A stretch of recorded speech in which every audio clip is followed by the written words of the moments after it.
The right to marry is a fundamental right, and with those words from Justice Anthony Kennedy, history was made. Same-sex marriage becoming legal in all 50 states. A monumental ruling inside the highest court in the nation, coming just days before this.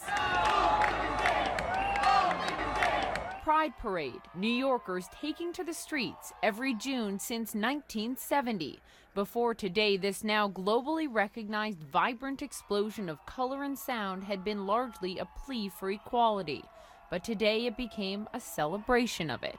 From working in a job where you don't have to worry about being fired, stepping on a subway train and not having to worry about being bashed because of your identity. What really touches me is to think of all who have worked for so many years and who are not here to see this moment, this day, but they're with us. In New York City, the roots of the gay rights movement run deep. New York, and I'm speaking now as a prideful New Yorker, but New York has had a special place in the history of this country. In many ways, you look at a lot of the progressive movements, and New York was at the forefront of it. The Stonewall Inn, a building which was given landmark status, still stands as a reminder of the hurdles of generations past and the struggles still ahead. A lifestyle that is both perverse and dangerous. In 1969, a riot here would change the course of this country forever. Patrons in the Greenwich Village bar refusing to live in the shadows fought back, and a new era of activism was born. Years of fighting for their right to no longer be treated as pariahs, institutionalized and studied. Finally paying off in 2003 when Massachusetts became the first state to legalize same-sex marriage. In 2011, New York followed, a charge led by New York Governor Andrew Cuomo.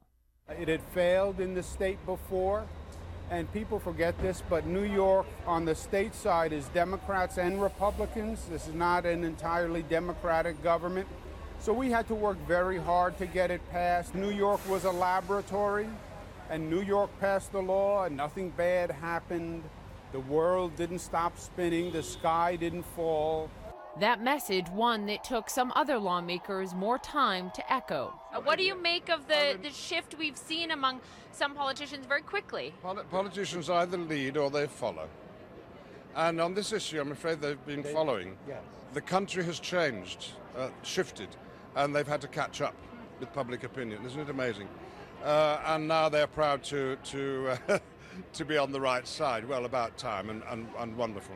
And we mustn't complain. And like many politicians in this country, Cuomo wasn't always an advocate of same-sex marriage. In 2006, the year he was elected New York's Attorney General, he had a change of heart. For you personally, a religious man as well, yes. I just very interested in your personal evolution when it happened for you that you made that change.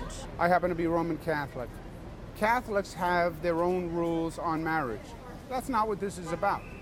But I represent the people of the state of New York. I represent the laws of the state of New York. And I have taken an oath to equal treatment of all, and in the eyes of the law. Today, Governor Cuomo did something for the first time. He officiated a gay wedding. To love and to cherish. To love and to cherish.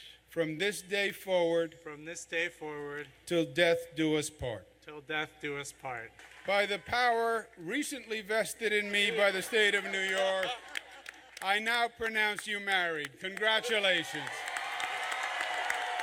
One by one, same-sex weddings like this one will be held in all 50 states, but the struggle for complete acceptance is still far from over.